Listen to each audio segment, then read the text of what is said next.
আসসালামু আলাইকুম সবাইকে স্কিল হাব বাংলাদেশের পডকাস্ট সিরিজে স্বাগতম। আজকে পডকাস্ট 4 এপিসোড করতে যাচ্ছি। আজকে আমাদের সাথে যিনি অতিথি হিসাবে আছেন উনি একজন রিয়েল এস্টেট প্রফেশনাল। উনি এই প্রফেশনে বা এই ইন্ডাস্ট্রিতে প্রায় 21 বছর আছেন। বেসিক্যালি উনি রিয়েল এস্টেট সেলস নিয়ে কাজ করেন। অনেক স্বনামধন্য বেশ কিছু প্রতিষ্ঠানে উনি হেড অফ সেলস ডিরেক্টর হিসেবে আছেন। ওনার নাম বেলায়েত হোসেন। বেলায়েত ভাই কেমন আছেন? আলহামদুলিল্লাহ, খালেদ ভাই ভালো আছি। বেলায়েত ভাই, আপনার সাথে আমরা এই পডকাস্টটা নিয়ে কথা বলছিলাম বেশ কিছুদিন ধরেই, এবং real estate is very important segment in our economy from investment, from other perspective. তো আমরা চাচ্ছিলাম একটা পডকাস্ট হোক। এই পডকাস্ট থেকে বেশ কিছু ইনফরমেশন আসবে আশা করি, যেটা কিনা আমাদের দেশের মানুষ যারা কিনা রিয়েল এস্টেটে ফ্ল্যাট কিনে থাকে, ল্যান্ড কিনে থাকে, ইনভেস্টমেন্ট পারপাসে নিজেরা থাকার জন্য, ছেলেমেয়েদের জন্য, নেক্সট জেনারেশনের জন্য, তাদের অনেক প্রশ্ন থাকে। সেই প্রশ্নগুলো উত্তর দেওয়ার চেষ্টা করা হবে এই প্রোগ্রাম থেকে। আপনার কাছ থেকে জানতে চাব। প্রথমেই আমার জানতে চাওয়া হচ্ছে, যেটা টিপিক্যালি অনেকেই বলে, রিয়েল এস্টেট অথবা ফ্ল্যাট ইনভেস্টমেন্ট খুব একটা ভালো ইনভেস্টমেন্ট না। আপনি কি তাই মনে করেন? আমি আপনার সাথে পুরোপুরি একমত নই।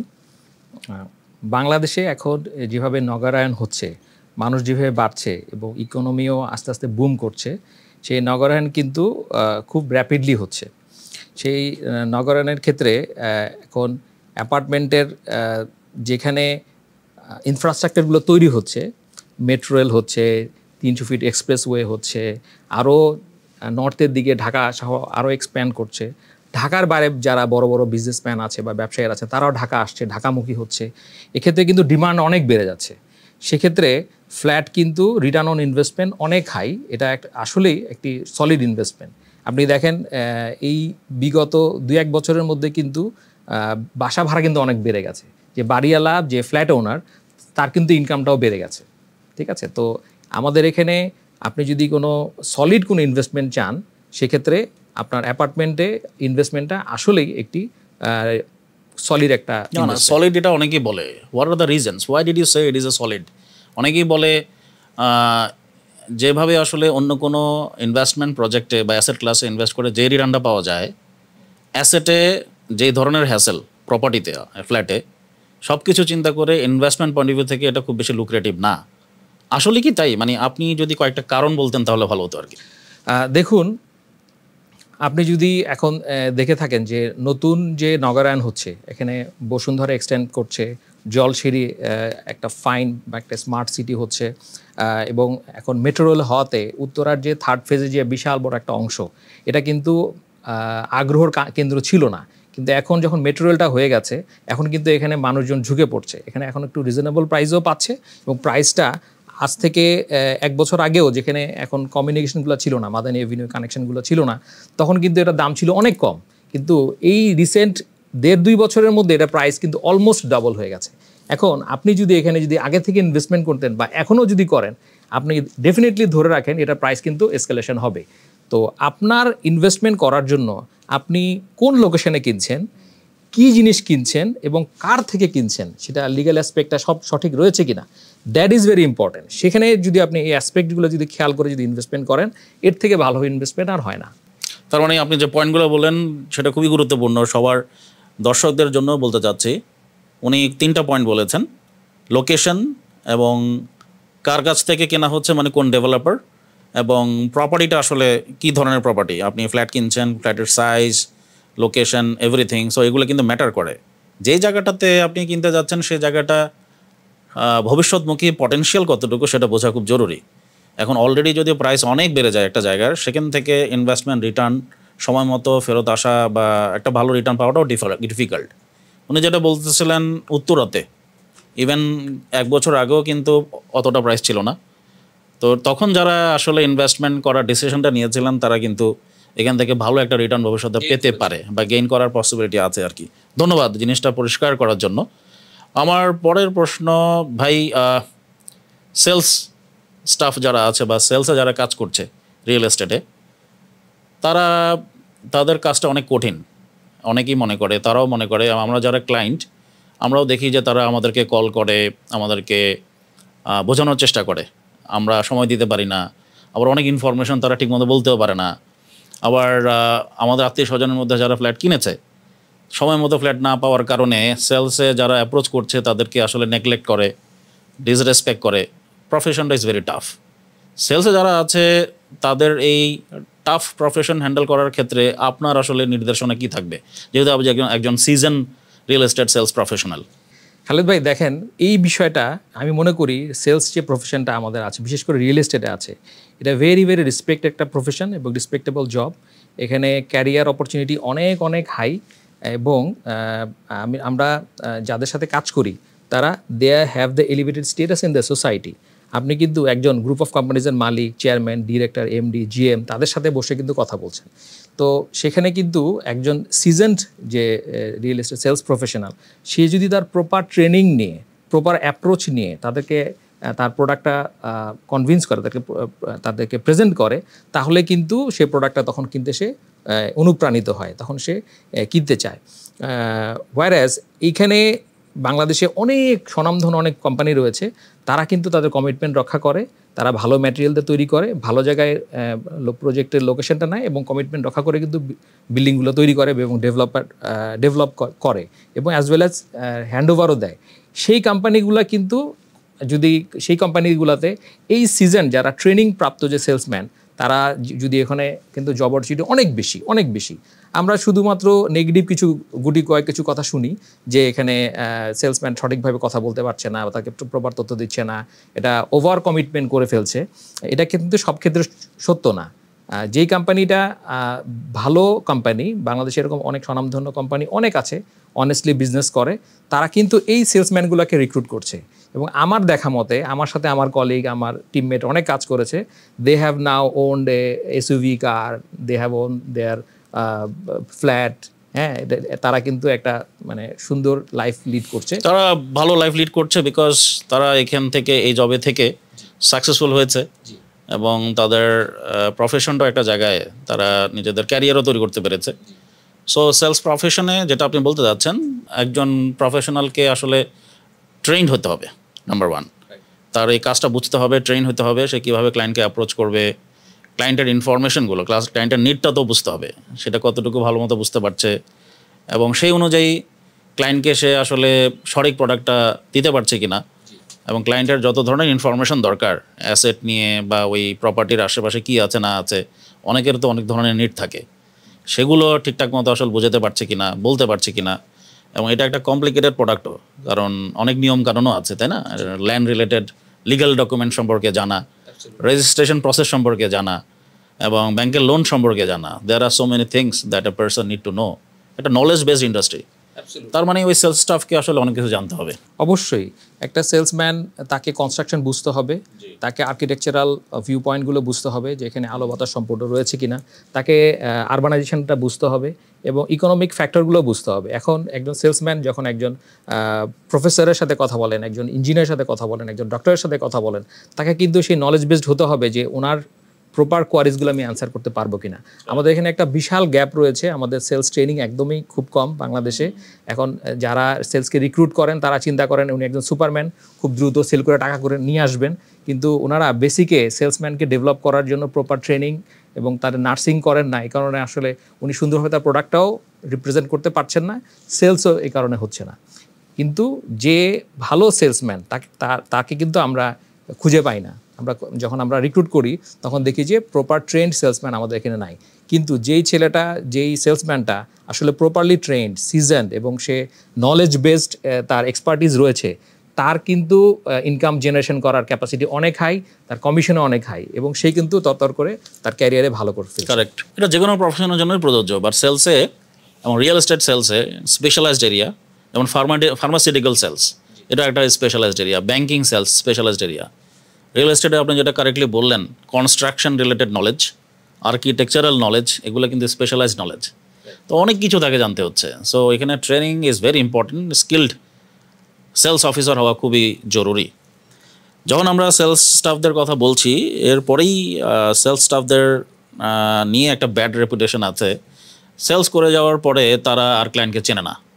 তার মানে ক্লায়েন্ট যখন তার ফ্ল্যাটটা হয়তো বা বুঝে পেল, ফ্ল্যাট নিয়ে বা অ্যাপার্টমেন্ট নিয়ে কোনো প্রশ্ন থাকলে ওই সেলস অফিসারকে ফোন দিলে সেলস অফিসার হয়তো বা ফোন ধরছে না, তখন দেখা যায় যে ক্লায়েন্টের মধ্যে একটা নেগেটিভ পারসেপশন তৈরি হয় about sales people in real estate.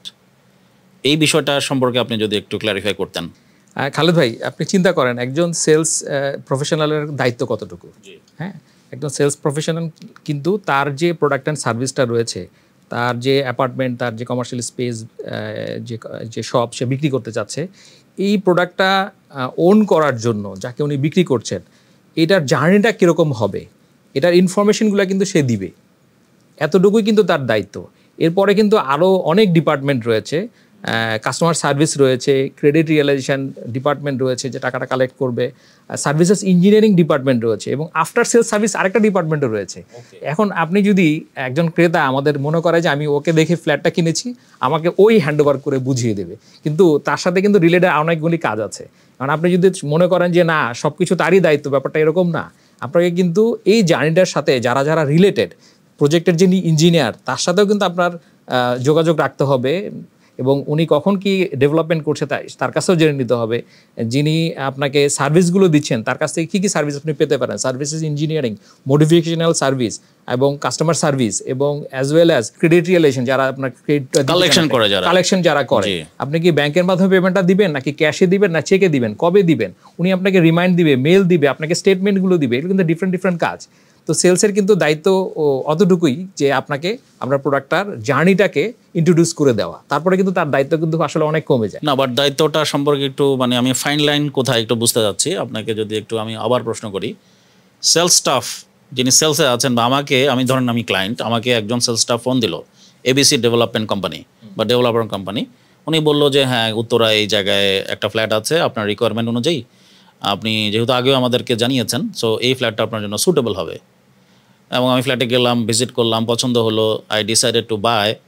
দেন ওই সেলস স্টাফ আমাকে কানেক্ট করিয়ে দিল তাদের ম্যানেজারের সাথে, ডকুমেন্টগুলো সব রিভিউ করলাম, পেমেন্টও হয়ে গেল, ফ্ল্যাটটা হ্যান্ডওভার পেলাম, এবং সেলস স্টাফ আমাকে চাবিটা দিল। এই চাবি হ্যান্ডওভার পর্যন্ত তার কাজ নাকি এরপরেও কাজ আছে? সেলসম্যান আপনার প্রথম থেকে শেষ পর্যন্ত সে একজন কন্ট্যাক্ট পার্সন হিসেবে আপনার থাকবে, হ্যাঁ, আপনার কি অ্যাকাউন্ট ম্যানেজার হিসেবে থাকবে, কিন্তু অন্যান্য সার্ভিসগুলো দেওয়া কিন্তু তার রেসপন্সিবিলিটির ভিতরে পড়ে না। এখন যদি সেলসম্যান সর্বস্ব একজন কোম্পানি হয় যেখানে কোনো স্টাফই নেই, অন্যান্য সার্ভিসের কিছু নাই, সে তো ডিফারেন্ট ইস্যু, সে ডিফারেন্ট কনসার্ন। কিন্তু আপনি যদি প্রফেশনাল কোম্পানি থেকে কেনেন তখন কিন্তু আপনাকে এই ডিপার্টমেন্টাল যে যারা অন্যান্য প্রফেশনালস আছে সে সার্ভিসটা আপনি দেখেন সেখান থেকে। আবার সেই ক্ষেত্রে সেলস স্টাফকে তো আমাকে ওই অন্যান্য ডিপার্টমেন্টের কন্টাক্ট পয়েন্টের সাথে আমাকে পরিচয় করে দিতে হবে। অ্যাবসলিউটলি সেটাও তো তাহলে সেলস স্টাফের দায়িত্ব। অ্যাবসলিউটলি, সে আপনাকে হ্যান্ডওভার, নট অনলি হ্যান্ডওভার, আপনাকে প্রথম থেকে শেষ পর্যন্ত আপনি যেন এটা বুঝে পেয়েছেন, তারপরেও আপনি যখন এটা ইউজ করতে থাকবেন, ওখানে অনেক ক্যাপিটাল ইনভেস্টমেন্ট থাকে, জেনারেটর থাকে, লিফট থাকে, আরও অনেক জিনিসগুলো থাকে, ওগুলার ওয়ারেন্টি পিরিয়ড কতটুকু, ওখানে আপনি কি কি সার্ভিস এনশিওর করতে পারবেন, কার মাধ্যমে এই সার্ভিসগুলো নেবেন, এগুলো ইনফরমেশন কিন্তু ওই পার্টিকুলার সেলসম্যানেরই দেওয়ার কথা, ইনফরমেশন দিয়ে দিতে হবে। Then after receiving the flat, তারপরে আমি ওই ডেভেলপার কোম্পানির সাথে, অন্যান্য ডিপার্টমেন্টের সাথে আমার প্রয়োজন অনুযায়ী যে সার্ভিসগুলো নেওয়া দরকার সেটা আমি রেসপেক্টিভ কন্ট্যাক্ট পয়েন্টের সাথে কন্ট্যাক্ট করে নিয়ে নিব। জি। তো সেলস স্টাফের সাথে কন্ট্যাক্ট করার আমার দরকার নেই আসলে। না, আর দরকার নেই। এখানে একটা মিসকনসেপশন কিন্তু অনেক মানুষের থেকে যায়। হ্যাঁ, ওই ক্লায়েন্ট বারবার সেলস স্টাফকে ফোন দিচ্ছে। জি। তো সেলস স্টাফেরও দায়িত্ব আছে এখানে অন্যান্য ডিপার্টমেন্টের কন্ট্যাক্ট পয়েন্টের সাথে ক্লায়েন্টকে পরিচয় করে দেওয়া। অ্যাবসলিউটলি, এটা ঠিকমতো করে দিতে পারলে হয়তো বা গ্যাপটা মিনিমাইজ হতে পারে। জি। এখন আপনি যখন একজন স্যাটিসফাইড ক্লায়েন্ট হবেন, আমরা দেখেছি একজন স্যাটিসফাইড ক্লায়েন্ট কিন্তু বছরে 2 থেকে 3 জন অতিরিক্ত ওই সেলসম্যানকে রেফারেন্স দিয়ে কিন্তু আরো সেল করিয়ে দিচ্ছে। কারেক্ট। তো এখন আমি যখন আমার প্রপার কমিউনিকেশন আমার ক্লায়েন্টের সাথে রাখবো, সে কিন্তু আমাকে অ্যাজ এ অ্যাম্বাসেডর হিসেবে কাজ করবে। তো গ্যাপটা তখন থেকে যায় যখন সেলসম্যান যখন যোগাযোগটা রাখে না, আর ক্লায়েন্টও যখন ওভার এক্সপেক্টেড তার কাছে সার্ভিসটা ডিমান্ড করে, তখন কিন্তু গ্যাপটা তৈরি হয়ে যায়। তো দর্শকের জন্য এই কথাটা বলতে চাই, যারা potential buyer of flats or apartments in Dhaka or outside Dhaka, আপনারা যখন কোনো ডেভেলপার কোম্পানি চুজ করবেন, আপনাদেরকে মাথায় রাখতে হবে ওই কোম্পানি কতটুকু ম্যাচিওর, ওই কোম্পানির স্ট্রাকচার কেমন, ওইখানে বিভিন্ন ধরনের সার্ভিস দেওয়ার মতো যথেষ্ট স্ট্রাকচার আছে কিনা, রিসোর্সেস আছে কিনা। আর যদি সেই কোম্পানি নতুন হয়ে থাকে এবং একজন সেলস স্টাফই সব কিছু ম্যানেজ করে থাকে, সেটাও আপনাকে কিন্তু জানতে হবে। এবং সেই ক্ষেত্রে আপনার এক্সপেকটেশন ম্যানেজমেন্ট এবং আপনার কোয়ারিগুলা প্রপারলি অ্যান্সার পাওয়া, সেটা কিন্তু ডিপেন্ড করে। সেলস স্টাফকে যেমন তার দায়িত্ব আপনাকে ফ্ল্যাট বুঝিয়ে দেওয়ার পরে অন্যান্য সার্ভিসগুলো কারা কারা দিতে পারে ওই ডেভেলপার কোম্পানির কাছ থেকে সেটা জানিয়ে দেওয়া। আপনারও দায়িত্ব ওই সেলস স্টাফ থেকে বুঝে নেওয়া যে আমার যদি কোনো সমস্যা হয়ে থাকে ইন ফিউচার তাহলে আসলে কার সাথে যোগাযোগ করব। বেলায়েত সাহেব, এখন আমরা কথা বলতে চাই আরেকটা বিষয় নিয়ে। অনেকেই বলে ফ্ল্যাট অথবা অ্যাপার্টমেন্ট পারচেজ করার থেকে ল্যান্ড পারচেজ করাটা বেশি valuable in terms of investment. আপনি কি তাই মনে করেন? আমি আপনাকে আরেকটা এর প্রেক্ষিতে একটা কোশ্চেন করতে চাই, সেটা হলো যে আপনি আপনার নিজের একটা ছোট একটা বাগান করবেন, সবজি চাষ করবেন, সেখানে ফরমালিন থাকবে না, পেস্টিসাইডস থাকবে না। আপনি কি সেই সবজিটা খেয়ে মানে পছন্দ করবেন, নাকি আপনি একটা খুঁজে নেবেন একটা ডিপার্টমেন্টাল স্টোর থেকে যেখানে ওরা বলছে যে আমরা আপনাকে ফরমালিন মুক্ত খাবার দিব? অর্গানিক আমি যতটুকু আসলে অথেন্টিক পাবো ততটুকু আমার জন্যই ভালো। আমি চেষ্টা করবো যত বেশি অথেন্টিক এবং অর্গানিক পাওয়া যায়। এখন আপনি নিশ্চয়ই আপনার নিজস্ব প্রডিউস করা ভালো জিনিস আপনি তো ওটা পছন্দ করবেন, যে আপনি একটা আম গাছ লাগালেন, সেখানে আপনি নিজেই দেখলেন আমরা বড় হলো সুন্দর, এখানে কোনো পেস্টিসাইড আমি ইউজ করি নাই, আমি কোনো ওষুধপত্র ইউজ করি নাই, তো ডেফিনেটলি এটা ভালো হবে। আসলে কি এটা আপনার করার সময় আছে কিনা, সে ক্যাপাসিটি আপনার আছে কিনা? যদি না হয় তাহলে আপনাকে সোর্সিং করে নিতে হবে যে অর্গানিক ফুড আপনাকে কে দিচ্ছে। তো রিয়েল এস্টেটে দেখা যায় আপনি যদি ল্যান্ড কিনতে যান, ওই বাগান করার মতোই একটা কষ্টসাধ্য বিষয়। আপনি ওইখানে ল্যান্ডটা অ্যাকচুয়ালি প্রপারলি কোত্থেকে কিনছেন, সেটাকে আসলে লিগাল তাদের কাছ থেকে কিনছেন, ওরা কি জমিটা কি সঠিকভাবে কিনেছে কিনা, নাকি আপনাকে এই ঘোড়াশাল 2500 বলছে যে পূর্বাচল সিটি, পূর্বাচল তো এখানে না, যদু মধু কদু অনেক সিটি তৈরি হয়েছে, ওরা বলছে এটা অমক, কিন্তু তাদের কিনেছে ওরা 20 বিঘা জমি, বলছে বিক্রি করে ফেলেছে 2000 বিঘা জমি। তখন কিন্তু আপনার এটা একটা রিস্কে পড়ে যাবে। আপনি ওই যদি এরকমভাবে যদি ল্যান্ডগুলো কিনতে যান তাহলে দেখা যাবে আপনার টোটাল ইনভেস্টমেন্টটাই কিন্তু রিস্কে পড়ে যাচ্ছে। আপনি যদি দেখেন যে তার লিগাল এন্টিটি রয়েছে, তা আসলে তার কেনা জমি রয়েছে, তাদের ইন্টেনশনটা ভালো এবং তারা প্রিভিয়াসলি এরকম অনেক প্লট হস্তান্তর করেছে, তাহলে কিন্তু আপনি সেখানে ইনভেস্টমেন্ট করতে পারেন। যদিও ওটা আপনার না থাকে তাহলে ডেফিনেটলি আপনার ফ্ল্যাটে ইনভেস্টমেন্ট করাটা at this time, now at this moment সবচেয়ে ভালো ইনভেস্টমেন্ট হলো আপনাকে ফ্ল্যাটে ইনভেস্টমেন্ট করা। কিন্তু এরকম তো অনেক ল্যান্ড রিয়েল এস্টেট কোম্পানি আছে যাদের রেপুটেশন অনেক ভালো, ঢাকার আশেপাশেই আছে, সেই ক্ষেত্রে তো এই রিস্কটা খুব একটা নেই। এটা খুবই কম, এটার অংশ, এটা সম্ভাবনা খুবই কম। নাম সর্বস্ব অনেক কোম্পানি রয়েছে, বাট ভালো কোম্পানিও রয়েছে। আপনি যদি তাদের থেকে দেখে নেন যে না, তাদের একটা হিস্ট্রি রয়েছে, তারা প্লটকে হ্যান্ডওভার করেছে এবং তাদের কেনা জমি আছে, আপনাকে এই জিনিসগুলো লিগ্যাল জিনিসগুলো 3 পর্চা আছে কিনা, এবং রেজিস্ট্রি অফিস থেকে খোঁজ নিয়ে দেখবেন যে হ্যাঁ তারা জমিগুলো আসলে রেজিস্ট্রেশন করে নিয়েছে কিনা। এগুলো যদি আপনি ভেরিফাই করে নিতে পারেন তাহলে আপনি ল্যান্ড ইনভেস্টমেন্ট করতে পারেন। অথবা ল্যান্ড ইনভেস্টমেন্ট আমি অনেক পছন্দ করি, আপনার যদি গ্রামের বাড়ি আশেপাশে, ঢাকার আশেপাশে হয়ে থাকে, সেখানেও আপনি যদি জমি কিনে রাখেন, এটা অ্যাবসলিউটলি অনেক ভালো ইনভেস্টমেন্ট হবে। তার মানে land investment overall it is better than flat if land investment is justified in a sense, দেখে শুনে বুঝে যদি আমি করতে পারি, ল্যান্ড ইনভেস্টমেন্ট ইজ বেটার ওই পার্সপেক্টিভ থেকে, তাই তো? জি জি, okay, thank you. I think this is very important information to the audience. আপনি যখন ল্যান্ড ইনভেস্ট করবেন, আপনাকে আসলে যার কাছ থেকে কিনছেন সেই কোম্পানির ব্যাকগ্রাউন্ড চেক করা, তাদের ম্যানেজমেন্ট যারা আছে বা বোর্ডে যারা আছে তাদের ব্যাকগ্রাউন্ড চেক করা, তারা অতীতে কতগুলো ল্যান্ড প্রজেক্ট হ্যান্ডওভার করতে পেরেছে সেটা চেক করা, দেখা, এবং যেই ল্যান্ড আপনি কিনতে যাচ্ছেন সেই ল্যান্ডের কাগজপত্র, লিগাল ডকুমেন্ট প্রপারলি চেক করা, অনেকগুলো বিষয় কিন্তু চলে আসে। এবং আপনি ওই ল্যান্ড কেনার পরে ল্যান্ডের দখল পাবেন কি না সেই রিস্কটা অ্যাসেস করা। ল্যান্ড কিনেছেন, কাগজপত্র ঠিক আছে, কোম্পানি ভালো, দখল আর পাবেন না, এমন সম্ভাবনা থাকলে কিন্তু সেখানে না যাওয়া বেটার। ল্যান্ড রিয়েল এস্টেটে অনেকগুলো বিষয় এই জন্য দেখতে হবে। Compare to apartment and flat, land real estate investment is little রিস্কিয়ার, বোঝা যাচ্ছে। এবং আরেকটা বিষয় আপনি খুব সুন্দরভাবে বললেন, ল্যান্ড কেনার পরে তো সেখানে ল্যান্ডটাকে নার্চার করা, তারপরে সেটাকে আসলে অ্যাপার্টমেন্টে কনভার্ট করা, অনেকগুলো প্রস্তুতির বিষয় আছে, ফার্দার ইনভেস্টমেন্টের বিষয় আছে। সো ওই বিষয়গুলো মাথায় রাখতে হয় যে একজন মানুষ বা ইনভেস্টর সেটা আসলে করতে পারবে কিনা। আপনি একটা ল্যান্ড কেন কিনবেন? আপনি ল্যান্ড কিনবেন নিজস্ব একটা বাড়ি করার জন্য, নিজের এটা করার জন্য। আমার এক আন্টি বলছিলেন যে আমি এখানে জমিটা কিনে এখানে গাছ লাগাবো, এই গাছগুলো অনেক ভালো এবং আগামী 10-15 বছর পরে কিন্তু গাছগুলা অনেক বেশি দাম হবে, তখন সেল করলেও কিন্তু অনেক টাকা চলে আসবে, বাড়ি কেনার টাকাও চলে আসে আর কি। কিন্তু আন্টির বয়স কিন্তু 65। তো এখন আসলে যদি ল্যান্ডটা কিনে ডেভেলপ করলে অনেক লাভই হয়, ওয়াই নট ডেভেলপার্স? ডেভেলপারও তো টাকা আছে, সেও তো জমিটা কিনে ফেলে রেখে এটা করতে পারে, তাই না? তা আপনি কিনবেন, কেনার পর আপনি যদি এটা জয়েন্ট ভেঞ্চারে ডেভেলপারকেই দেন, তাহলে ডেভেলপার তো নিজেই জমিটা কিনতে পারে।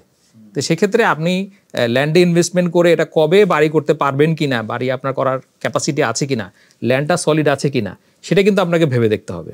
একটা হচ্ছে ল্যান্ডের সলিডিটি, ল্যান্ডের দখল পাওয়ার বিষয়, লিগ্যাল ডকুমেন্টগুলো রিভিউ করার বিষয়, কার কাছ থেকে কিনছি সেটা বিষয়। আরেকটা হচ্ছে ওই ল্যান্ডটাকে আমি ইউটিলাইজ করে বাড়ি করতে আদৌ পারবো কিনা, আমার সেই ক্যাপাসিটি আছে কিনা। কারণ বাড়ি করার বিষয়টা তো আসলে ডিফারেন্ট জিনিস। এমনও আছে যে ওই ল্যান্ডটা কাউকে দিয়ে দিলাম, তারা বাড়িটা বানিয়ে দিল, দেন দিস ইজ এগেইন ওই ডেভেলপারের কাছ থেকেই ডেভেলপারের সহায়তা নেওয়া, এক্সপার্ট কোনো গ্রুপের সহায়তা নেওয়া, যারা পুরো ল্যান্ডটার দায়িত্ব নিয়ে একটা বাড়ি আপনাকে করে দিবে।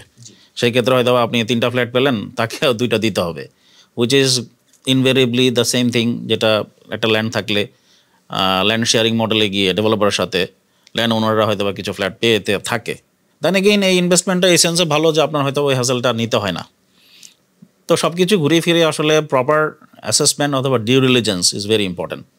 ডেফিনেটলি এটা খুবই জরুরি। দেখুন, আপনি একটা কাশফুল বাগানের ভিতরে যদি কারো একটা জমি থাকে, ডেভেলপারকে যদি বলেন এটা বানিয়ে দিতে, ডেভেলপার ওখানে কেন যাবে? ডেভেলপার তো আসলে যেটা কাজটা করে সেটা হলো যে আপনার জমিটা অর্ধেকটা কিনে নেয়, নিয়ে আপনাকে অর্ধেক ফ্ল্যাট আপনাকে বানিয়ে দেবে, বাদ বাকি অর্ধেকটা কিন্তু বাইরে আরেকজনের কাছে বিক্রি করে দেবে। সেই টাকা দিয়েই কিন্তু তার কিছু লাভ হবে এবং বিল্ডিংয়ের বানানোর খরচটাও চলে আসবে। এখন আপনি যেখানে জমিটা কিনেছেন সেখানে যদি আশেপাশে কমিউনিটি ডেভেলপমেন্ট না হয়, যোগাযোগ ব্যবস্থা উন্নত না হয়, ডেভেলপার কিন্তু কোনোদিন আপনার সেই বিল্ডিং বানাতে যাবে না। কারেক্ট, সেটাই আপনি শুরুতে বললেন, লোকেশন কোথায় আসলে আমি ইনভেস্টমেন্ট করতে চাচ্ছি, সেই লোকেশনের পটেনশিয়াল আছে কিনা। পটেনশিয়াল না থাকলে তো আসলে ডেভেলপারও যাবে না, আমি বিল্ডিং করলেও আসলে আমার থাকার সম্ভাবনাও কমে যাবে। কারণ আশেপাশে কমিউনিটি যদি ওভাবে কন্ডিউসিভ না হয়, সুটেবল না হয়, তো সব কিছুই আসলে বিষয়টা আসলে একপাক্ষিক না, it's relative, subject to considering different factors, many factors sometime. আপনি একটা ইন্টারেস্টিং একটা আপনাকে অ্যাসপেক্ট বলি, সেটা হলো যে আপনি দেখবেন এখন বসুন্ধরা বা জলসিঁড়িতে যেভাবে ইনফ্রাস্ট্রাকচার ডেভেলপমেন্ট হচ্ছে সেই অনুযায়ী কিন্তু পূর্বাচল, যে সরকারি পূর্বাচল যেটা রয়েছে সেখানে কিন্তু হচ্ছে না। এটার কারণটা কি আপনি চিন্তা করেছেন? কারণ কি আপনি বলেন, আপনি এক্সপার্ট। এটার কারণ হলো বসুন্ধরাতে যে যারা ল্যান্ডটা ওন করছে সে কিন্তু চিন্তা করছে যে আমার এখন বাড়ি করা প্রয়োজন, এখন ডিমান্ডও আছে, মানুষজনও কিন্তু যারা সবাই কিন্তু বসুন্ধরাতে ফ্ল্যাট কিনতে চাচ্ছে যে না আমি এখানে কিনবো, আমি একটা রিজনেবল একটা দামে। এই জুলাইয়ের পরে দেখা যায় যে বড় বড় যে ফ্ল্যাট যেগুলো আছে, গুলশান বনানী বাড়িধারাতে যে ফ্ল্যাটগুলো রয়েছে, 8-10 কোটি 15 কোটি টাকা দামের ফ্ল্যাট, এগুলোর কিন্তু পারচেজ অনেক কমে গেছে। কারণ ওখানকার ওই ডেভেলপার যারা ওখানে ডেভেলপ করছিলেন, ওখানকার যারা সেলসে যারা প্রফেশনে যারা আছেন, তারা কিন্তু চলে যায় কিন্তু যেখানে বেশি বিক্রি হচ্ছে সেই কোম্পানিগুলোতে জয়েন করছে। হ্যাঁ, এখন দেখতে হবে জলসিঁড়িতে এত বেশি ডেভেলপ করছে কেন? কারণ এখানে ডিফেন্সের যারা রিটায়ার্ড পার্সন, তারা নিজস্ব ওন সোর্সিংয়ে কিন্তু বিল্ডিংটা নিজেরা এখন হয়তো করার সময় নেই বা হয়তো করতে পারছেন না, তারা ডেভেলপারকে দিয়ে দিচ্ছেন। হ্যাঁ, এই কারণে কিন্তু এটা তাড়াতাড়ি হচ্ছে। ওয়্যারঅ্যাজ পূর্বাচলে কিন্তু এরকম অনেক জমি রয়েছে, হাজার হাজার প্লট রয়েছে, সেখানে কিন্তু যারা প্লটটা যারা ওন করছেন, they have already their own home বা they have already their basic need fulfilled. এ কারণে কিন্তু তার তাগাদাটা নাই যে আমার এখানটা বাড়ি করতে হবে, কিন্তু ওটা কিন্তু আরও আগে হওয়া উচিত ছিল। তার নিজস্ব টাকাও আছে বিল্ডিং এক সময় করার, বা এখন তার তাগাদাটাও নাই, এই কারণে পূর্বাচলে ডেভেলপমেন্ট হচ্ছে না। ধন্যবাদ। সো আমি আপনাকে এরপরে যে প্রশ্নটা করব, হুইচ ইজ ভেরি ইম্পর্ট্যান্ট এবং ভেরি ক্রিটিক্যাল। ডেভেলপারদের নিয়ে অনেক ধরনের দুর্নাম আছে। আইডিয়ালি যে সমস্ত ডেভেলপাররা আন্ডার কনস্ট্রাকশন প্রপার্টি সেল করে 3 বছর পরে হ্যান্ডওভার করবে, 5 বছর পর হ্যান্ডওভার করবে, অনেক ডেভেলপাররা সময় মতো হ্যান্ডওভার করেই না। এটা প্রচুর উদাহরণ আছে, প্রচুর কমপ্লেন আছে ক্লায়েন্টদের পক্ষ থেকে। এটা general observation. At the same time আরেকটা খুবই ভয়ঙ্কর অবজারভেশন বা কমপ্লেন, ডেভেলপাররা একটা ফ্ল্যাট একের অধিক মানুষের কাছে সেল করে বসে আছে। যেহেতু এখানে রেজিস্ট্রেশন হচ্ছে না, লিগাল বিষয়টা এখানে ইনভলভ না, জাস্ট বায়না হলো, তারপরে আপনি এই ইনভেস্টমেন্টে ঢুকে গেলেন। তো একই ফ্ল্যাট 2-3 জনের কাছে সেল করে বা 2-3 জনের কাছে কন্ট্রাক্ট করে বসে আসে। তো 5 বছর পরে যখন ক্লায়েন্ট খোঁজখবর নিল বা সে বলল যে ফ্ল্যাট তো হচ্ছে না কেন বা কী অবস্থা, তখন সে জানতে পারছে আস্তে আস্তে, অথবা ক্লায়েন্ট যখন বলছে আমাকে রেজিস্ট্রেশন করে দেন, ডেভেলপার রেজিস্ট্রেশন করছে না, ওখানে অনেক সময় নিচ্ছে। পরে ফার্দার ইনভেস্টিগেশনে জানা যায় যে এই প্রপার্টি তো হয়তো বা আরও 2-3 জনের কাছেই সেল করা আছে। এই বিষয়গুলা ক্লায়েন্টদের জন্য খুবই দুঃখজনক, যারা এখানে তাদের কষ্টার্জিত অর্থ ইনভেস্ট করে বসে আছে, এই টাকাটা তো ফেরত পাচ্ছেই না। ভবিষ্যতে আবার নতুন করে ইনভেস্টমেন্টের ক্ষেত্রে সে 2-3 বার চিন্তা করছে এবং এই ইন্ডাস্ট্রি নিয়ে তার কনফিডেন্স অনেক কমে যাচ্ছে, ভরসা উঠে যাচ্ছে এবং সে এটা ধরেন সবাইকেই বলছে যে তোমরা আর রিয়েল এস্টেটে যাবা না, এর চেয়ে বেটার তুমি ব্যাংকে টাকা রেখে দাও অথবা অন্য কিছু করো। এটা তো রিয়েল এস্টেট ইন্ডাস্ট্রির জন্য ভালো না।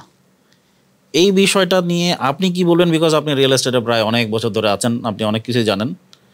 এখানে আপনি ক্লায়েন্টদের জন্য আসলে কি বলবেন? I am not talking about the developer, because তাদের বেশ কিছু সেফগার্ড আছে, রিহাব আছে বা ইয়া আছে। ক্লায়েন্টরা কিন্তু এখানে অসহায়। আপনি ক্লায়েন্টদের জন্য কি বলবেন? খালেদ ভাই, আমি এটা আসলে অস্বীকার করব না। এটার অনেকগুলি ফ্যাক্টরি রয়েছে। সেক্ষেত্রে দেখা যায় যে ক্লায়েন্ট যখন একটু সুবিধা নিতে চাবে, যে না আমি একটা ভালো একটা জায়গায় নিতে চাচ্ছি কিন্তু দাম এক্সেপশনালি কম, তো রিজনটা কি? তখন দেখা যাবে হয়তো ওটার কোনো লিগ্যাল ফ্যাক্টর কাজ করতে পারে। ডেভেলপার, প্রফেশনাল ডেভেলপার যদি না হয়, আপনি যদি মনে করেন যে আমি কমের মধ্যে কিছু কিনে ফেলছি, হ্যাঁ, তখন কিন্তু আপনাকে এটার জন্য ক্ষতিপূরণ দিতে হবে আর কি। আপনার ডেভেলপার যদি আপনি ক্লায়েন্ট যখন কিনবে তখন কিন্তু দেখে নিতে হবে আপনার নিজস্ব ব্যাংক ওখানে ফিনান্স করতে পারে কিনা। প্রথমে আপনাকে দেখে নিতে হবে লিগ্যাল অ্যাসপেক্টটা, যে এই জমিটার যেখানে বিল্ডিং বানানো হচ্ছে সেটার জমির কাগজপত্র সঠিক রয়েছে কিনা। আপনি আইনি সহায়তা নিতে হবে। আপনার যদি লিগ্যাল অ্যাডভোকেট কেউ থাকে বা অনুমোদিত কেউ থাকে, তার কাছ থেকে কাগজপত্র দেখে নিতে হবে। ব্যাংকের কাছে যেতে হবে যে আমি এখানে একটা বিল্ডিং হচ্ছে, এটা ব্যাংক এটাকে ফিনান্স করতে রাজি আছে কিনা। ব্যাংক কিন্তু কোনো লিটিগেশন রয়েছে এমন কোনো জায়গায় কিন্তু ব্যাংক ইনভেস্টমেন্ট করবে না। তো একটা লোনের পর্যন্ত আরেকটা লোনও হয় না। অনেক ক্ষেত্রে দেখা যায় পুরো প্রজেক্টটি ডেভেলপার মর্টগেজ রেখে এটা বিক্রি করছে, হ্যাঁ, তখন কিন্তু যে কিনছেন উনি কিন্তু ব্যাংকের যে ডেভেলপার তার টাকা শোধ করা না পর্যন্ত কোনোদিনও রেজিস্ট্রেশন পাবেন না, লোনও পাবে না, ব্যাংক লোনও হবে না। তো চটকদার কথায়, সেলসম্যানের কথায় প্রভাবিত না হয়ে আপনি যদি লিগ্যাল জিনিসটা দেখে নেন এবং আপনি যদি পেপারসটা চেক করে নেন যে তাদের সেই ক্রেডিবিলিটি আছে কি না, তাহলে কিন্তু ক্রেতারা এটার ক্ষেত্রে ঠকবে না। না, কিন্তু তো ক্রেতাদের উপরে আপনি দায়িত্বটা চাপিয়ে দিলেন। ক্রেতারা এত কিছু কেন করবে? সে তো চায় যে খুব সহজে একটা ইনভেস্টমেন্ট হয়ে যাক বা প্রপার্টির অ্যাকুইজিশন পেয়ে যাক। সে আসলে এত দায়ভার কেন নেবে? তার তো আসলে দেখতে হবে সে ডেভেলপার, একটা ভালো ডেভেলপার কিনা, মোটামুটি ভালো ডেভেলপার, এবং নির্মাণাধীন ফ্ল্যাটে সে যাইতে চায়, বিকজ সে হয়তো বা ইমিডিয়েটলি উঠতে পারবে না, সেখানে একটু প্রাইস অ্যাডভান্টেজও আছে। সে 2.5 বছর পরে উঠতে চায়, সে হয়তো বা দেশেই নাই, এনআরবিদের কথা যদি বলি। নির্মাণাধীন ফ্ল্যাটের ক্ষেত্রে ভালো ডেভেলপার বা মোটামুটি ভালো রেপুটেশন আছে এরকম ডেভেলপারও কিন্তু এ ধরনের অভিযোগে অভিযুক্ত। সে একই সাথে অনেকের কাছে হয়তো বা কন্ট্রাক্ট করে রেখেছে, সময় মতো রেজিস্ট্রেশন দিচ্ছে না বা দিবে না বা আগেরগুলো দেয় নাই। সেই ক্ষেত্রে ক্লায়েন্টের দায়িত্ব তো একটা আছে, বাট দেশের ওভারঅল লিগ্যাল সিস্টেম অথবা অ্যাসোসিয়েশন, তারা কি কোনো ভূমিকা বা তাদের কোনো রোল আছে কিনা? খালেদ ভাই, বিশেষ করে আপনি যেটা বললেন যে একটা ফ্ল্যাট বারবার কয়েকজনের কাছে বিক্রি হয়ে যাওয়া, এটা কিন্তু আসলে এক্সেপশন। এটা কিন্তু সর্বক্ষেত্রে সত্যি না। এখানে এই কারণে বলছি যে আপনি যদি ডেভেলপারটাকে চুজ করে নেন, তাদের ব্যাকগ্রাউন্ড কি, তাদের হিস্ট্রি কি, যে তারা আগে প্রিভিয়াসলি কতগুলি প্রজেক্ট হ্যান্ডওভার করেছে, টাইম মতো হ্যান্ডওভার করতে পেরেছে কিনা, তাহলে কিন্তু এই রিস্ক ফ্যাক্টরটা আপনি অনেক কমিয়ে নিয়ে আসতে পারবেন। আর অপর সাইডে যেটা দেখা যায়, আন্ডার কনস্ট্রাকশন বিল্ডিংয়ে অনেক ক্রেতাই কিন্তু টাইম মতো পেমেন্টও করেন না। তার যে কমিটেড যে পেমেন্ট এইভাবে দিতে হবে, পেমেন্ট করেন না। পেমেন্ট যখন করবেন না, বলবে আপনার বিল্ডিং উঠছে না। একটা বিল্ডিংয়ের কিন্তু একটা নির্দিষ্ট একটা গ্যাং চার্ট রয়েছে, একটা রোড ম্যাপ রয়েছে, এই অনুযায়ী বিল্ডিংটা হবে। আপনি তো এক্সপার্ট না, আপনি দেখেই বললেন যে বিল্ডিংটা মনে হয় আরও 2 বছর 3 বছর লাগবে, তখন ক্রেতা পেমেন্ট বন্ধ করে দেন। এই যে একটা তাদের মধ্যে একটা দূরত্ব তৈরি হয়, ক্রেতাও পেমেন্ট করছে না, ডেভেলপারও বিল্ডিং উঠাতে পারছেন না। তখন আসে ক্যান্সেলেশনের পর্যায়ে আসে যে আপনি ফ্ল্যাটটা আমি ক্যান্সেল করে দিব। তখন বলে যে আপনি বিল্ডিং ওঠার পরে আমি টাকা দিব। তখন কিন্তু কমিটমেন্টগুলো বোথ সাইড থেকে কিন্তু রক্ষা করা হয় না। এক্ষেত্রে দেখা যায় ডেভেলপার বাধ্য হয় এইটা ওনারকে ফ্ল্যাটটা ক্যান্সেল করে আরেকজনের কাছে বিক্রি করতে। তখন কিন্তু লিগ্যাল অ্যাসপেক্টগুলো তৈরি হয়। তো বোথ সাইডের দায়িত্ব রয়েছে যে আমি ক্রেতা পেপারস এবং ডেভেলপার্সকে চুজ করে নিবে, দেখে নিবে তাদের হিস্ট্রি কেমন রয়েছে, এবং ডেভেলপারের উচিত আসলে একটা অনেস্ট ইন্টেনশন নিয়ে ক্রেতা অনেক স্বপ্ন নিয়ে তার কাছে এসছে, তাকে যেন আমি সঠিকভাবে ফ্ল্যাটটা হস্তান্তর করতে পারি, সেই অনুযায়ী আন্তরিকের সাথে কাজ করা। বেলাত ভাই, আমাদের এখনকার প্রশ্ন হচ্ছে রিহ্যাব নিয়ে। রিহ্যাবকে মানুষ জানে রিয়েল এস্টেট ইন্ডাস্ট্রির অভিভাবক হিসাবে তারা কাজ করে। I may be wrong, you can correct me. REHAB কি ডেভেলপার বা সেলার, ক্লায়েন্ট সবার স্বার্থ ঠিকঠাক মতো দেখে? মানে তাদের রোলটা কি? এবং এটাও কিন্তু প্রচলিত আছে যে রিহ্যাব তার রোলটা ঠিকমতো প্লে করছে না। ক্লায়েন্টরা যে প্রতারিত হচ্ছে, তারা আসলে কোথায় গিয়ে কমপ্লেনটা করবে, কোথায় গিয়ে তাদের সমস্যার সমাধান হবে, সেই জায়গাটাতে ক্লায়েন্টরা সাফার করছে। এবং রিহ্যাব নিয়ে অনেক মানুষের অনেক ধরনের প্রশ্ন আছে। আপনি কি মনে করেন? খালেদ ভাই, হোয়াট ইজ রিহ্যাব? রিহ্যাবটা আপনি যেভাবে পারসিভ করেন, অ্যাকচুয়ালি রিহ্যাবটা হলো real estate and housing association of Bangladesh. এটা ইটস অ্যাবসলিউটলি অ্যাসোসিয়েশন, তো এটা কিন্তু লিগাল কোনো অথরিটি না।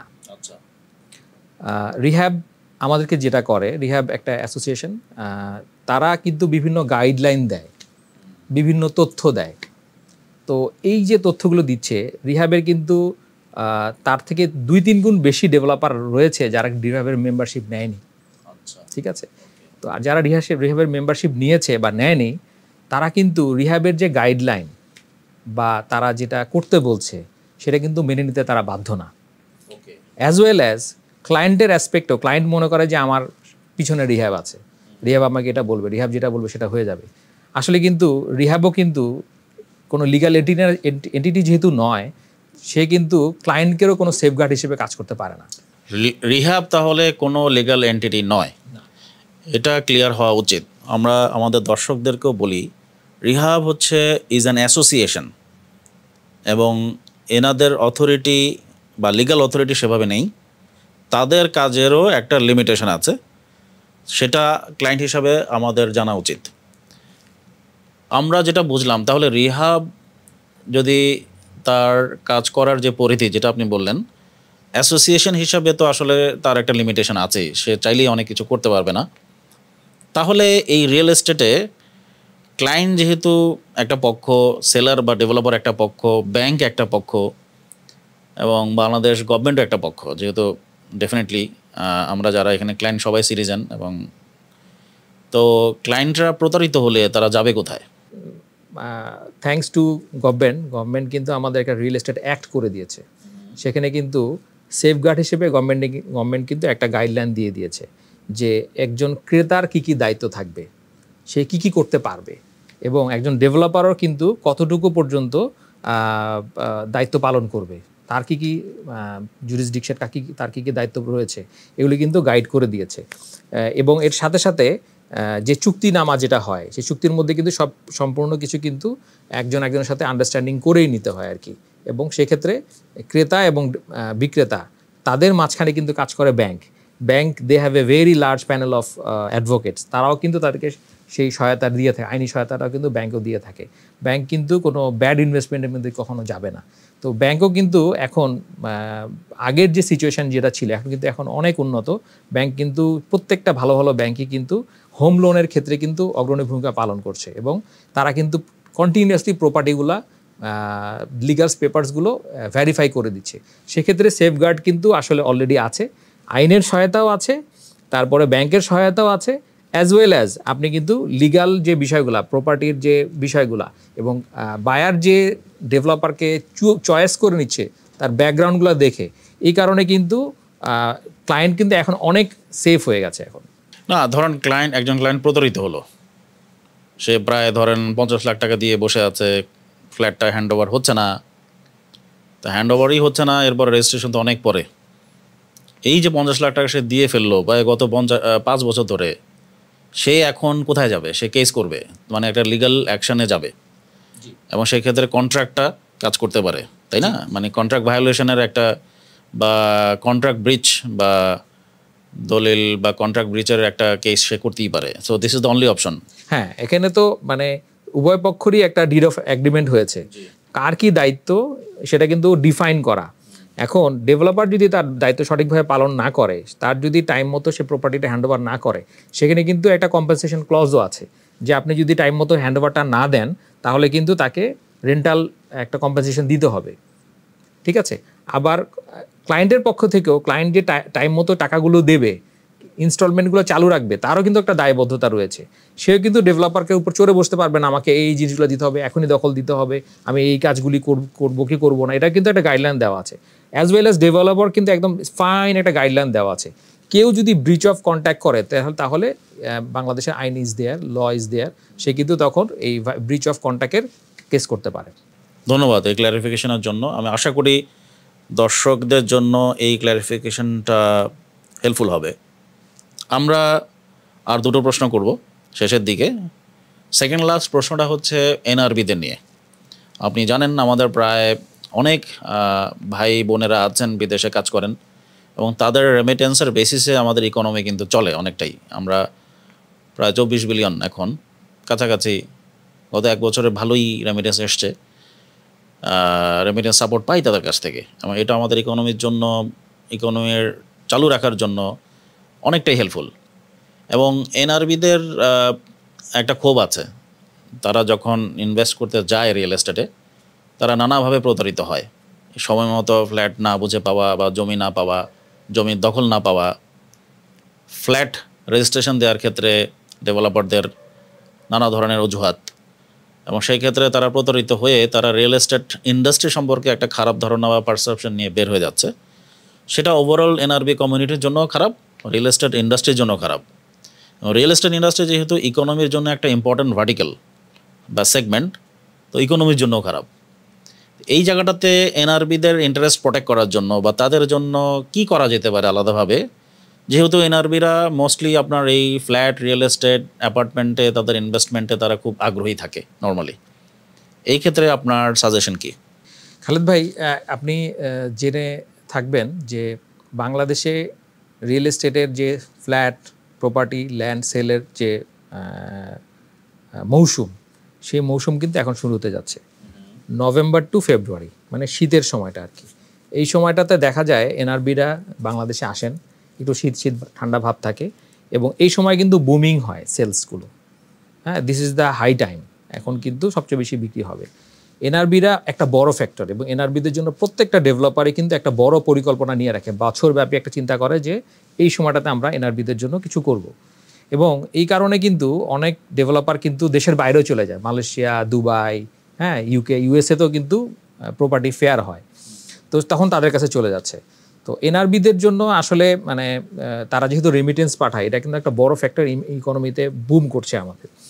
তো আমি যেটা মনে করি, এনআরবিরা যখন ইনভেস্টমেন্ট করবেন তখন কিন্তু যারা ব্র্যান্ড যে কোম্পানি, যদি তারা ফার্স্ট ইনভেস্টমেন্ট করে থাকেন, যদি তারা অনেক ইনভেস্টমেন্ট করে থাকেন বিভিন্ন তাহলে ডিফারেন্ট কোশ্চেন, যদি তারা ইনভেস্টমেন্ট করে থাকেন তাহলে ব্র্যান্ড কোম্পানি যাদের একটা, আবার যেটা বলছি যে হিস্ট্রি রয়েছে, যে প্রপার্টি হ্যান্ড ওভার দেওয়ার, গুড কাস্টমার সার্ভিস দেওয়ার, তাদেরকেই ইনভেস্ট করবেন এবং তাদেরকে ইনভেস্ট করতে হবে।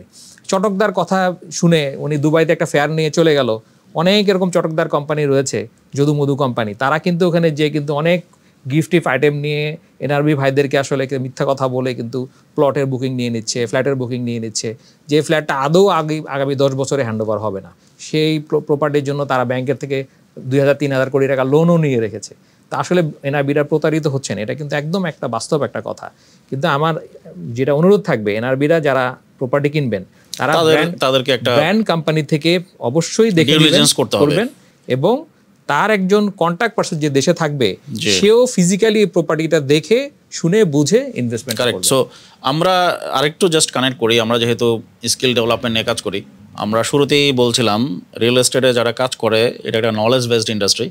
এখানে একজন সেলস স্টাফকে প্লাস কাস্টমার সার্ভিসে যারা আছেন, ইঞ্জিনিয়ার, আর্কিটেক্ট, প্রত্যেকেই কিন্তু তাদের স্কিল ডেভেলপমেন্টের একটা কিন্তু বিষয় আছে, এবং একটা কন্টিনিউয়াস ডেভেলপমেন্ট প্রসেসে থাকার একটা বিষয় আছে।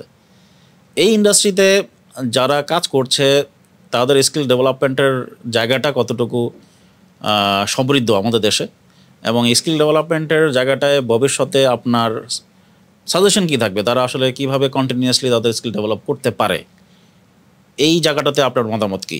দেখুন, এটি আসলে একটা মানে আন্ডারস্ট্যান্ডের বিষয়, যেটা উভয় পক্ষকেই কিন্তু চিন্তা করতে হবে। আমরা দেখা যায় যে বড় বড় ডেভেলপার কোম্পানি তারা কিন্তু কন্টিনিউয়াস ট্রেনিং বেসড কাজ করে, হ্যাঁ, নলেজ ক্লাব করে, প্রত্যেক সপ্তাহে সপ্তাহে ট্রেনিং করে। আলটিমেটলি এখানে উনি কিছু সময় কিন্তু সেলসের যারা প্রফেশনে আছেন তাদেরকে ট্রেন আপ করছেন। তারা কিন্তু অ্যাকচুয়ালি যে ফ্রন্ট লাইনার, তারা কিন্তু বিজনেসটাকে এনে দিচ্ছে। সে যদি ইকুইপড হয় তাহলে কিন্তু সে প্রফিটেবল নেগোসিয়েশন করে ভালো একটা প্রাইস এনে দিবে, এবং যখনই ক্যাশ ফ্লোটা হবে কোম্পানি কিন্তু গ্রো করবে। ঠিক আছে, এখন আমরা যদি সেলস টিমটাকে যদি ট্রেনিং টিম মনে করি যে না, সে কন্টিনিউয়াস ট্রেনিং হবে, নতুন নতুন প্রোডাক্ট যেহেতু আসতেছে, রিয়েল এস্টেট ভেরি ডাইনামিক, উঠানামা করে, এবং নতুন নতুন প্রোডাক্টের কিন্তু ভ্যারিয়েশন চলে আসছে, এবং কখনো কখনো এক এক জায়গায় এক এক রকম প্রোডাক্টের প্রতি মানুষের আকাঙ্ক্ষা তৈরি হয়, নতুন একটা সেক্টর তৈরি হয়, তখন কিন্তু তাদের জন্য স্পেশাল ট্রেনিংয়ের ব্যবস্থা করতে হয়। তো প্রত্যেকটা ডেভেলপার কোম্পানির উচিত সেলসকে সময় দেওয়া এবং তাদের পিছনে ইনভেস্টমেন্ট করা, যেন তারা প্রপার ট্রেনিংটা পায়। এর কারণে কিন্তু এখন দেখেন যে ডিজিটালাইজ হচ্ছে, এখন অনেক ট্রেনিং কোর্সও পাওয়া যাচ্ছে এবং ফিজিক্যাল ট্রেনিংও হচ্ছে। এই ট্রেনিংটা খুব বেশি বেশি হওয়া উচিত আমি মনে করি, তাহলে সেলসটা ট্রেন আপ হবে, তারা প্রফেশনাল। এটা কি ডেভেলপারের দায়িত্ব নাকি একজন সেলস স্টাফ হিসেবে আবার নিজেরও দায়িত্ব আছে? আমি প্রথমেই বললাম এটা উভয় পক্ষকে চিন্তা করতে হবে। আমি একজন সেলসম্যান যদি আমি হতে চাই, আমি চিন্তা করবো আমি always I will be in student table, আমি প্রতি সময় নিজেকে আপডেট করতে থাকবো। আমি হার্ভার্ড বিজনেস রিভিউ পড়বো, আমি দেশের ইকোনমিক, আমার ফিনান্সিয়াল এক্সপ্রেস পেজে পাতাগুলি থাকে এগুলো পড়বো, আমি সবসময় নলেজ নিতে থাকবো। বিকজ আই ডোন্ট নো আমার কোন ক্লায়েন্টের সাথে, একটা সেলিব্রিটির সাথে বসছি, আমি কি একজন ডাক্তারের সাথে বসছি, না একটা প্রফেসরের সাথে বসছি, নাকি একজন ইঞ্জিনিয়ারের সাথে বসছি, আমাকে কিন্তু তাকে সেই আমার প্রোডাক্টটা প্রেজেন্ট করতে হবে, তার মতো করে প্রেজেন্ট করতে, তাকে বোঝাতে হবে, তাহলে কিন্তু তাকে সেই নলেজটা জানতে হবে। একজন প্রফেসর বা একজন ডক্টর, একজন ইঞ্জিনিয়ার, তার কিন্তু সময় নেই অত বেশি, আপনাকে কিন্তু একবারই আপনাকে টাইম দিবে। এখন আপনি যদি আপনার প্রোডাক্ট নলেজটা যদি সঠিকভাবে না হয়, লিগাল অ্যাসপেক্ট যদি আপনি না জানেন, তার প্রপার্টি ওন করার ক্ষেত্রে যে ডাউন দ্য লাইন যে প্রসেসটা আছে, আপনি তাকে একবারে ব্রিফ করতে না পারেন, ফার্স্ট সময়ে যদি সুযোগটা না পান, তাহলে কিন্তু পুরো সেলটা আপনি করতে পারছেন। সেটা ঠিক আছে, এটা আপনি ক্লিয়ারলি আগেও বলেছেন, বুঝতে পেরেছি। কিন্তু এই সেলস স্টাফরা কোথায় যাবে ট্রেনিংয়ের জন্য? ডেভেলপাররা সবসময় কিন্তু ট্রেনিং বাজেট নাও থাকতে পারে, ইনফ্রাস্ট্রাকচার নাও থাকতে পারে। এখন একজন রিয়েল এস্টেট সেলস স্টাফ অথবা কাস্টমার সার্ভিসে যিনি আছেন, অথবা যে লিগ্যাল টিমে আছেন, সবারই কমিউনিকেশন স্কিল লাগে, ইন্টারপার্সোনাল স্কিল লাগে, কারণ অনেক মানুষের সাথে কথা বলতে হয়। আর্কিটেক্ট যিনি আছেন, ওনারও কিন্তু বিভিন্ন ধরনের স্কিল ডেভেলপমেন্টের জায়গা আছে। তারা কোথায় কোথায় যেতে পারে? এমনকি কোনো ইনস্টিটিউশন আছে বাংলাদেশে যেখানে রিয়েল এস্টেট স্টাফদেরকে বা রিসোর্সদেরকে ট্রেন আপ করানো হয়? আপনার জানা মতে এরকম কোনো সোর্স কি আছে, নাকি এখানে একটা বিশাল গ্যাপ? এখানে আমি মনে করি যে বাংলাদেশে প্রচণ্ড গ্যাপ রয়েছে। সেলসের লোকরা অনেক চেষ্টা করে যে ভালো ভালো ট্রেনিং নেওয়ার জন্য। গুটি কয়েক আমাদের মোটিভেশন এবং ট্রেনিং হয়, মোটিভেশনাল ট্রেনিং হয়। অল্প কিছু মানে ট্রেনাররা রয়েছেন যারা এই মোটিভেশনাল সেলস স্কিলের উপর ট্রেনিং দেন, ক্রিটিক্যাল থিঙ্কিংয়ের উপর ট্রেনিং দেন, আর্টিফিশিয়াল ইন্টেলিজেন্স ট্রেনিং দেন। এটা অনেক গ্যাপ রয়েছে। তো এখন আমাদের ডিজিটালি যদি এই আরও বেশি বেশি কোর্স চালু হয়, এবং এখানে যদি সেলসের লোকরা যদি সেখানে ভালো আর প্রফেশনালি আরও বেশি ট্রেনিং নেয়, নিজেকে তারা ইকুইপ করতে পারবে এবং তারা ভালো ভালো কোম্পানি। আপনি একজন এক্সপার্ট, আপনি কতটুকু এই বিষয় নিয়ে চিন্তা করছেন? ভবিষ্যতে যারা সেলসে আসবে রিয়েল এস্টেটে, তাদের জন্য আপনি ক্যাপাসিটি বিল্ডিংয়ে অথবা ট্রেনিংয়ে অথবা লার্নিং ডেভেলপমেন্টে আপনার কোনো প্ল্যান আছে কিনা? আমি মনে করি রিয়েল এস্টেটে এখন যারা আছেন they are have a very very prospective একটা প্রফেশনে রয়েছেন। এখানে ক্যারিয়ারে ভালো করার অনেক অনেক সুযোগ রয়েছে, খুব কুইকলি সুযোগ রয়েছে। It's a very noble profession. You act like a consultant. আপনাকে খুব দ্রুত এই সেলস স্কিলের উপরে এক্সপার্ট হয়ে যেতে হবে। এটা হওয়ার জন্য আপনাকে যেখানে যেখানে আপনি ট্রেনিং নিতে পারবেন, অনলাইন বেসড এখন ট্রেনিং অনেক বেশি সুন্দর হয়েছে। স্কিল হাবের মতো আপনারাও এখানে কোর্স পাওয়া যাচ্ছে, অনেক সুন্দর সুন্দর কোর্স পাওয়া যাচ্ছে। এখানে যদি কন্টিনিউয়াসলি নিজেকে এই ট্রেনিংয়ের উপরে নিজেকে এক্সপার্ট করতে পারেন, তার ক্যারিয়ারটা আমি মনে করি অনেক ব্রাইট হবে। আমাদের শেষ প্রশ্ন, আপনার কিছু বলার আছে আমাদের দর্শকদের প্রতি, যারা রিয়েল এস্টেটে তাদের ক্যারিয়ার করতে চান তারাও আছে, যারা ফ্ল্যাটে ইনভেস্ট করতে চান ইনভেস্টররাও আছে, তাদের প্রতি আপনার কোনো ভিউজ বা মতামত শেয়ার করতে চান কিনা? হ্যাঁ, অবশ্যই। এটা যেহেতু স্কিল হওয়া আমাকে একটা সুযোগ দিল, আমি যেটা সেলসের আমার যে টিম মেম্বার বা কলিগ আমাদের যারা রয়েছেন তাদের জন্য বলতে চাই যে আপনি নিজেকে তৈরি করুন। আপনার ভবিষ্যৎ অনেক সমৃদ্ধ। নিজেকে যদি এক্সপার্ট করতে পারেন তাহলে আপনার জব অপরচুনিটি, আপনার কমিশন, আপনার ইনকাম কিন্তু অনেক বেশি স্কাই রকেট হয়ে যেতে পারে। এই জন্য আপনি নিজেকে ভবিষ্যৎ আগামী ডিজিটালাইজ যে যুগ চলে আসছে, এআইয়ের যে টেকনোলজি চলে আসছে, ডিজিটাল মার্কেটিং চলে আসছে, এটার জন্য আপনি নিজেকে প্রস্তুত করুন। এটা যদি আপনি করতে পারেন তাহলে আপনাকে যেই অনেস্ট এবং ডেডিকেটেড ব্র্যান্ড কোম্পানিগুলো রয়েছে তারা আপনাকে হায়ার করবে, আপনাকে অনেক হাই স্যালারিও দিবে, আপনি কমিশনের সুযোগ আপনার পাবেন এবং সলিড একটা রিয়েল এস্টেট ইনভেস্টমেন্ট ক্রেতারাও করবে, ক্রেতারাও এখানে বঞ্চিত হবে না এবং অ্যাজ ওয়েল অ্যাজ আপনিও কিন্তু তাদেরকে একটা অ্যাজ এ নোবেল প্রফেশন তাদের একটা সুন্দর সলিউশন দিবেন। এই কারণে আপনারও ক্যারিয়ার কিন্তু অনেক ভালো হবে। আপনি কিন্তু আমাদের ক্লায়েন্ট অথবা ইনভেস্টরের ব্যাপারে কিছু বললেন না, তাদের জন্য ক্লায়েন্টের ক্ষেত্রে আমি বলবো আপনি সবসময় আপনারা চিন্তা করবেন যে আপনি যার সাথে সম্পর্ক করছেন তার ব্যাকগ্রাউন্ড চেক করার মতো আর কি। ইটস লাইক মানে ছেলের মেয়ের বিয়ে দেওয়ার মতো আর কি, যে ব্যাকগ্রাউন্ড চেক করে দিতে হয় আর কি। তো সবসময় কিন্তু আমাদের যারা পূর্বপুরুষ যারা রয়েছেন তারা কিন্তু দেখতেন যে তারা কোন বংশের মেয়ে, কোন বংশের ছেলে, তাদের ভবিষ্যৎ কী, পরিকল্পনাটা কী। তো আমি যে আবার ফিলিপ কটারের কথা বলি, যে ফিলিপ কটার যখন এসেছিলেন তখন কিন্তু উনি বলেছিলেন যে আপনি ইনভেস্টরদের কথা বলছি এবং যারা ডেভেলপার সবার জন্য এই মেসেজটা বলছি যে পিপল কিন্তু এখন যেহেতু ইনফরমেশন এখন অনেক বেশি অ্যাভেলেবল, মানুষ কিন্তু ম্যান বিহাইন্ড দ্য কার্টেন, যে ডেভেলপার কোম্পানির যে ওনার রয়েছেন বা যারা পরিচালনা করছেন তাদের ভিশনটা কী, তাদের মিশনটা কী, তারা কিন্তু সেটা ভাবেন, দেখেন, চিন্তা করেন। এটা দেখে কিন্তু উনি ইনভেস্টমেন্ট করেন। সেক্ষেত্রে যারা ক্রেতা তারা দেখে নেবেন যে এই ইনভেস্টমেন্ট যেটা করছেন তাদের ভিশনটা কী, তারা কত দূর যেতে চান, আপনাকে কতটুকু সার্ভিস দিবেন, এটা আপনারা দেখে নেবেন। আর যারা কোম্পানি ওনার তারাও কিন্তু এখন সোশ্যাল বিজনেস যেটাকে বলে, আমি সামান্য লাভ করব কিন্তু আমার মানুষের জন্য আমি কাজ করব, মানুষের দ্বারে পৌঁছে যাব, এটা যদি হয় এবং এটার মাঝখানে সেলসের প্রফেশন যারা আছে, সেলস লিডার যারা আছে, তারা যদি সঠিক মেসেজটা সোসাইটিকে দিতে পারে তাহলে আমাদের real estate industry it's a very very prospective industry. অনেক ধন্যবাদ আপনাকে। আজকে আমাদের এই এপিসোড এখানেই শেষ করছি। আশা করি আপনারা অনেক ধরনের তথ্য পেলেন, ইনফরমেশন পেলেন। এইখান থেকে যারা ক্লায়েন্ট আছেন, ইনভেস্টর আছেন, তারাও হয়তো বা নেক্সট ইনভেস্টমেন্ট ডিসিশনটা নেওয়ার ক্ষেত্রে এই পডকাস্টটা হেল্প করতে পারে। যারা সেলস প্রফেশনে আছেন রিয়েল এস্টেটে অথবা রিয়েল এস্টেটের বিভিন্ন প্রফেশনে কাজ করছেন, তাদের জন্য অনেক ধরনের ইনফরমেশন আছে এবং আপনারা উপকৃত হয়েছেন বলে মনে করি। নেক্সট এপিসোডের জন্য সবাইকে আগাম স্বাগতম জানাচ্ছি।